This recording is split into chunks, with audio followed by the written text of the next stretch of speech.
एक बार फिर से आपका स्वागत है हमारे चैनल एआई पीजीटी हमने यूपीएससी में। तो आज हम लोग बात करेंगे एआई पीजीटी 2024 की काउंसलिंग से रिलेटेड एक महत्वपूर्ण प्रश्न के विषय में, जो कि लगातार छात्रों के द्वारा पूछा जा रहा है।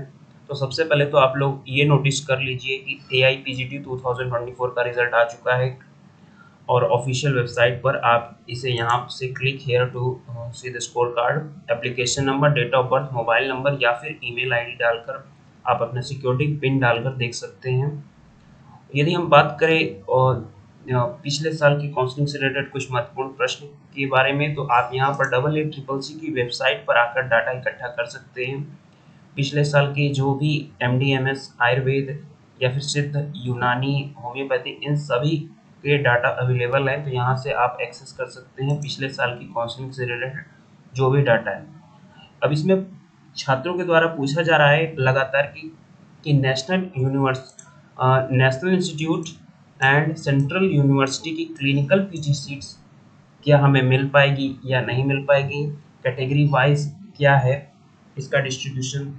तो कैटेगरी वाइज क्या क्या रहने वाला है। नेशनल इंस्टीट्यूट और सेंट्रल यूनिवर्सिटी की क्लिनिकल पीजी सीट, यहाँ पर फोकस कीजिएगा दोस्तों, क्लिनिकल की बात हो रही है, नॉन क्लिनिकल की बात नहीं हो रही है। तो सभी छात्रों का ये परम उद्देश्य होता है कि वो नेशनल इंस्टीट्यूट में जाएं, जो भी आयुष के 12 नेशनल इंस्टीट्यूट्स हैं वहाँ पर एडमिशन हो या फिर सेंट्रल यूनिवर्सिटी में एडमिशन हो। ऐसा आयुर्वेद के हर छात्र या फिर आयुष का हर छात्र चाहता है। क्लिनिकल पीजी सीट्स भी सबसे इम्पोर्टेंट रहती है, ठीक है।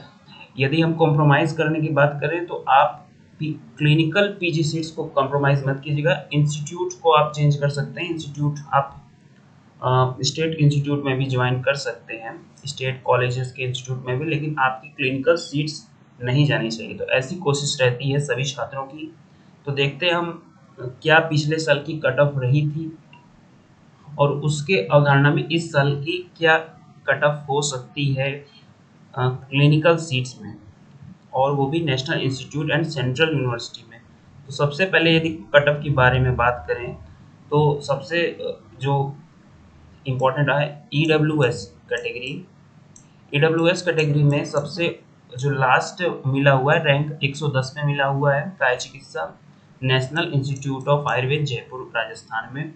तो नेशनल इंस्टीट्यूट ऑफ आयुर्वेद उत्कृष्ट कॉलेज है, उसमें काय चिकित्सा मिला हुआ है।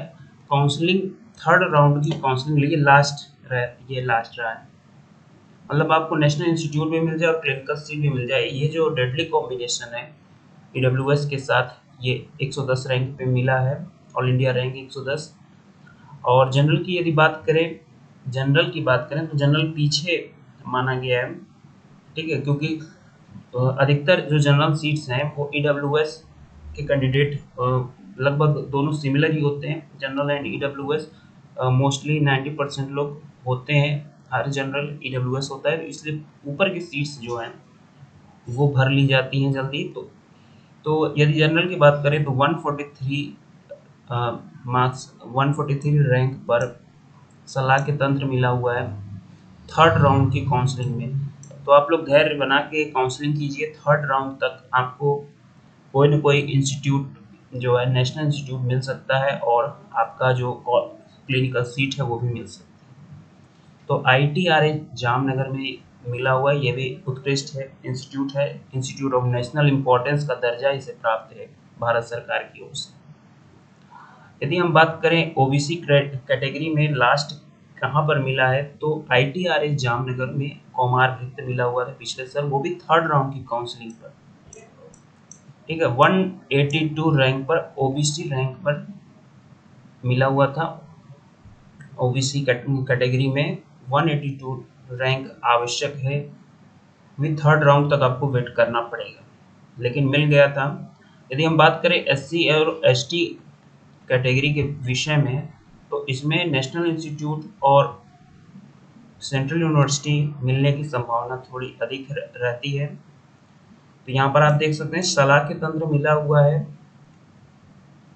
All India institute of Ayurveda में, अय्या दिल्ली में 695, ऑल इंडिया AIR 695, ठीक है। तो SC कैटेगरी में मिला है, सेकंड राउंड की काउंसलिंग में मिल गया। यदि हम बात करें ST कैटेगरी में, तो ST कैटेगरी में कौमार मृत बाल रोग इन ITRA जामनगर में मिला है 796 रैंक पर फर्स्ट राउंड काउंसलिंग में।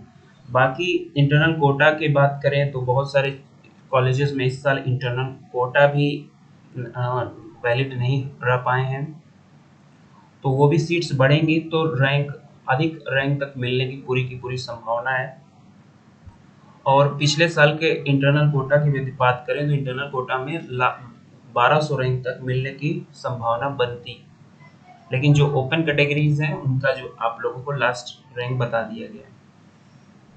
तो ऐसी जानकारियों के लिए इस चैनल को सब्सक्राइब कीजिएगा और नेक्स्ट वीडियोस में हम इससे रिलेटेड और भी कुछ एनालिसिस आपके सामने ले आएंगे। Thank you so much.